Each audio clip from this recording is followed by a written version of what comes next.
Jake, get a few comments overview on the game, then we'll take the questions.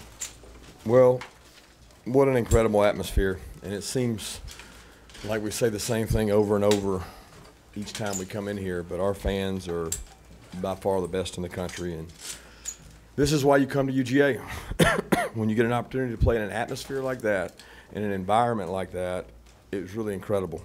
You don't really know what's inside you in life or football till you get tested. And I thought we got tested tonight. We found out a lot about our team. We're far from perfect, and we got to get a lot better. But they'll fight you, man. They'll fight you over and over again. And there were some really large hearts out there tonight. One, DeAndre Swift, who ran the ball with passion, guts, and just relentless effort. The effort and leadership of a Jake Fromm to third down scramble and take 2 hits and almost get a first and manage the game really beautifully. And then the defense to rise up and keep playing past a bunch of injuries, a couple injuries on offensive line, and I'm just proud of our guys, man. So much emotion in that locker room, so much effort, and really hate for Notre Dame, who has an unbelievable team and played a great game, to have to lose that game. Kirby, to make an adjustment at halftime, the offense, Jake said to start picking up the blitz a little better than what we said about the second half of the game. I don't know that it was picking up the blitz. It was making sure we had some space to run the ball.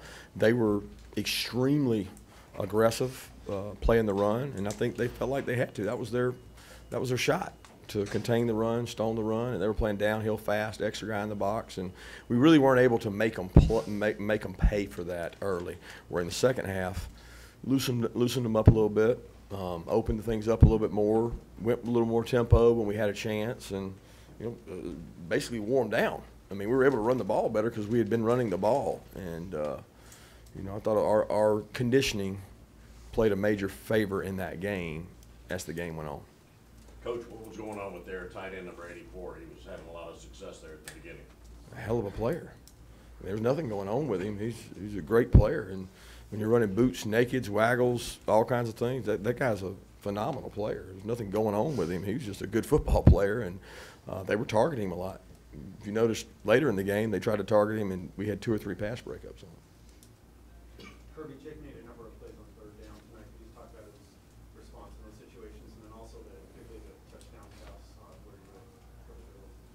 Yeah, he played really well. I mean, I thought that he managed the game, and there were some times the shot clock was down on him, the play clock, and we always talk about with this kid, you got to give him a chance to work. You got to let him make decisions, and we didn't do that real well tonight. We didn't allow him the time to do what he does best, and we got to do a better job managing that as coaches. But I mean, Jake takes things that are broken, fixes them. He makes wrongs right, and I'm glad he's on our team because he's a leader. He's a commander-in-chief. I mean, the guy makes good decisions. Even on the second play, can you talk about your secondary corner being tested like that? Hang on. The second question was about Cager on the third down, the throw. Yeah, I mean, he didn't check anything. I mean, he knew where to go with the ball versus that look. And I mean, if you max blitz him, I'm not going to say he's going to make you pay because you still got to win one-on-one, but he knows where to go with the ball. And he sees all those same pressures and coverages every day in practice from us, so he's not easily fooled by things.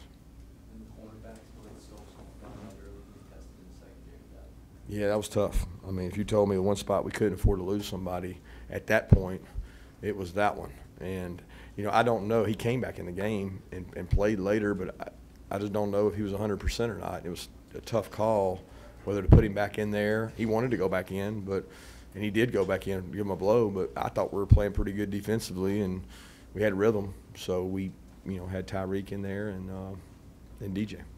What has Devon Wilson done to put him in the position that he was in this evening to have the game he had? He works hard. Devon's a talented player that loves football. He works every day. He understands coverages and leverages real well, and made a big play tonight. After injuries to the O-line, how big of a boost was it that Isaiah Wilson came on and did what he did? It was big for us. I mean, we felt like he was. We couldn't tell. We practiced a little bit. He didn't get to do a lot during the week, and then pregame warm-ups he looked pretty good, but he had not gone against fast people, and we were a little worried about putting him in there, but then we felt like we needed to at the half, and Sam made a good call to put him in there, and I can't tell you how he played or how the other guys played. I have to watch the tape. Is there anything else you could say about Rodrigo Blankenship? Those kicks ended up being just huge. Just clutch. I mean, Mr. Consistency, and it's a pleasure to have it. I mean, it's like Jake. You know, you go through your life coaching, and you may only have one or two Rodrigos, and he's clutch, and he loves it, and he wants to be in the limelight. He wants to have the pressure on him. Coach, so when you look at the last drive offensively for Notre Dame, so what can you say about how your team kind of handled the end stretch there, and did you see some similarities from 2017 in terms of how you know, like, you guys had to stop in order to steer the ball? Yeah, there were some similarities there. I didn't think about it that way. I just, kept telling Dan stay aggressive, and he did. You got to make a decision at that point. Am I going to give up one, or am I going to come after him? And we were able to get a couple incompletions with pressures, and then got him to fourth down where we had an opportunity to win the game. And I thought Nolan and Jermaine looked like they broke through there on that play, and our depth helps us. I mean, we play a lot of players on defense, and when you're fresh in the fourth quarter, it looked like that we were fresher than they were in the fourth quarter, and was able to disrupt them offensively in the end. Kirby had 6 or 7 false start penalties tonight. How important do you think the crowd was into our game? Oh, unbelievably important. I mean, you think about that game, you think about the botch snap on the one drive. I mean, they impacted the game tonight more than I've ever seen a game impacted, not only here but anywhere, where they just affected the game with the false starts and the different things, and it burnt their timeouts. It's a different game if they're calling timeout at the end of the game to get the right play, right personnel, maybe get guys fresh. And now they don't have them, and the clock's running because they burned them earlier because of the crowd noise caused them to. So it was definitely the 12th man today, and we certainly needed it. Kirby, how huge is it for you guys to be tested like this? What does that mean for you going forward with the rest of these 8 games? Well, like I said, I think when you get tested, you find out something about yourself inside. You look inside yourself when you're getting tested, and there's some guys that had to look inside themselves. So they had not been tested like that. And how are they going to respond? And they came out fighting. We showed the guys a Matt Hughes, Frank Trigg UFC fight, and in the end of the fight, he says, you're never out of the fight. You're never out of the fight. He came back from having been down and almost in a submission position, and he just said, you're never out of the fight. And that's what we talked about all week. We were never out of the fight. And then at halftime, we knew we weren't out of the fight. The whole game, our kids kept saying, you're never out of the fight. You had some players after this game talking about how you left some stuff out there. Maybe it wasn't the cleanest game for them, but at the same time, they said they're built for this type of game, four-quarter thing. What do they mean by that? Well, I think that's what we want to be. We want to be a dominant team in the fourth quarter. We want to try to break people's will. We want to be able to take over the line of scrimmage, which at the end of the day, when you look at the rushing yards, we won the line of scrimmage. I mean, it was they didn't run the ball real well on us in 152 to 46. So that's what this team's built on. Now, we've got to be able to do other things, and it keeps coming back to that. But I think we're built to do that. Yeah, I don't know. Yeah. Schaefer came in and did a nice job. You remember Schaefer got Player of the Week a couple weeks ago, and, we wanted to play him some more last week. And, we're very fortunate that when Sally went down, there's a guy that can step in there and go play. And I don't know how he played. He had a personal foul penalty that wasn't very smart that hurt us. But he plays hard. He plays very similar to Sally, passion, energy, and toughness. And I thought he stepped right up, and as several guys did. So what? What about the bye week? Oh, I have no idea, man. I mean, Tyson Campbell's day to day. I can't tell you if he's going to be back or not. The trust that Jake has earned with you and the coaches, is it the same for J.R. Reed and his presence out there and his knowledge? Absolutely. I mean, he was the human eraser. He had 2 or 3 plays that were going to be explosive plays. He gets a guy on the ground because it's about to break out. We busted a coverage, and then he makes the pick that really changed the whole environment of the game, and he makes big plays. You talked about Ian Book all week and used a lot of Houdini and a lot of different things. What did you think seeing him in action today? He's very athletic, very intelligent, hard to finish on, makes really good decisions with the ball. I mean, he causes problems because he can scramble and run, and especially as you get tired and your rushers aren't fresh, I mean, he can take off and get 20 yards a clip. When Cater goes in the transfer portal, do you remember the conversations you had with Coley about since he recruited him in terms of what he could bring to the program? Yeah, I recruited Cage to Alabama, and he came on several visits, and I had a good relationship with him. Coley ended up getting him. Hartley knew him well, and I mean, it was a no-brainer for us. I mean, paint the picture. You can go play with a quarterback that's played in a place that's deficit of receivers. I mean, it was a great match. Even with Rodriguez's consistency, did you at all consider going forward on quarterback? Yeah, I wanted to, and I didn't realize how far it was. I thought when they went back and reviewed it, I thought it was going to be inches, and then once we looked out there and said that thing's almost a full yard, we just went with the points and said, hey, we're playing good defense. We felt like they had to score 2 touchdowns to beat us, and that ended up being the difference in the game. But that's one of those. All you guys could second guess me if they scored a touchdown. Why didn't you go for it? So that's the life we lead, and it's a tough call because you got to feel comfortable you can get a yard when you have to. It seemed like in the first half when you guys got third down, dialed up some pressure, they had the perfect call on and picked up some of those. How frustrating is that as a coach, and how did you guys adjust to it? What were they on third down? I think they were like 30% on third down. So our goal is to be 70% off the field. I came off the field feeling like we played pretty good on third down. They hit us on one coverage. We had a bust between miscommunication between 2 guys. But outside that, I don't know that the other ones were short yardage conversions, which they got a high probability of. But I thought we played good on third down. What did you make of the way how sort of physical DeAndre Swift sort of seemed to run tonight? I know he didn't have a lot of long breakout runs, but he sort of seemed to keep turning. Yeah, he's a physical dude. I mean, he played with passion, heart, and courage of a champion, and he took some ownership in the team, and he had just as much impact on that sideline talking to people as he did on that field carrying that ball, and that's what it's all about. Please for D-Rob Kirby when he came back and made some big catches. Yeah, I thought D-Rob had it. The one over the middle, the little bender, he and the guy were kind of 50-50, and he won that battle for the ball, and that was big for us.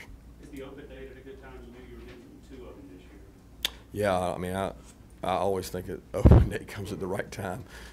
It's best that it comes after a win because it was a long open date last year. So it makes that part much better. But look, whether we won or lost this game, we still had big games to play and we still control our own destiny. I still think that doesn't change. We just got a lot of glaring things we got to work on to get better. But I got a lot of respect for their football team and their football program.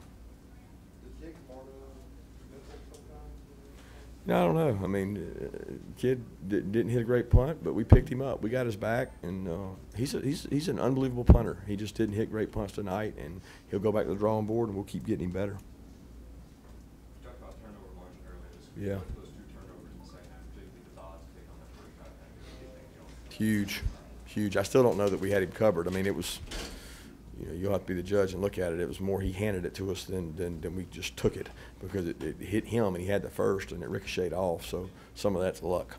But 2 turnovers to, I guess, R1, is that correct? So if you beat them in the penalty war and the turnover margin, I think we had studied they had like 27 straight games where they had not lost the turnover battle or they had not lost a game that they didn't lose the turnover battle. I think the last time is they tied us in the turnover margin the last time they played and lost.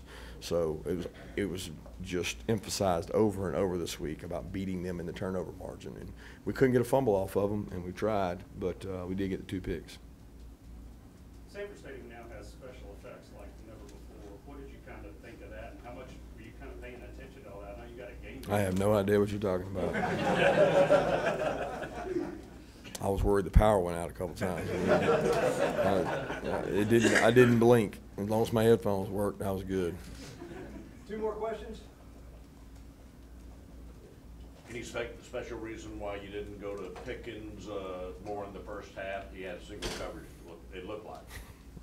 Yeah, it might look like it, but it wasn't always single coverage, and there were some things they were doing, creating some problems for us. They did a good job mixing things up front, and to be honest with you, George is continuing to improve, and we want to go to George every opportunity we get. George has to be the complete player. He blocked really well tonight, did some good things tonight. We tried to go to him in the end, but in the beginning, they didn't present us an opportunity to do that a lot, and it's not one-on-one like you think when it's quarters. Last question, anybody? Kirby, I don't know how many snaps Tyreek McGee got in the first few games, but to keep him invested and you need him to come through, is that kind of what you expected for a senior? I think?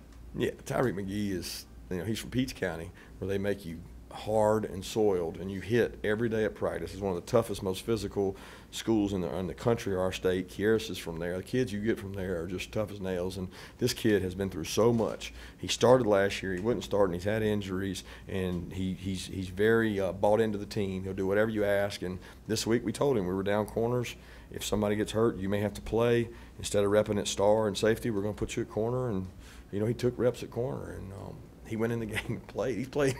He's played other games at corner, and he hasn't always played exactly perfect, but he's a winner, he's a fighter, and he's a senior, and that's why you have depth in your program. Because if you don't have that depth, then you may have a bigger drop-off at that position, and it could be the difference in the game. Look, guys, thanks a lot for the coverage, and this was an awesome game atmosphere. Go Dogs.